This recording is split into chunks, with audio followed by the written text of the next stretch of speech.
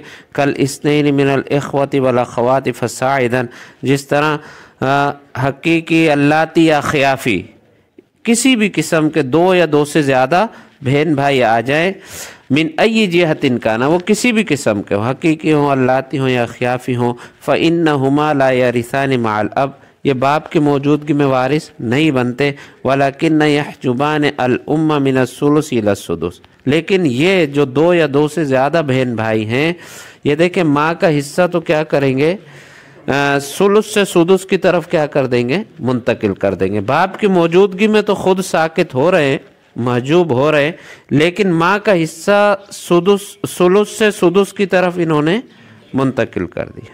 سمجھ گئے؟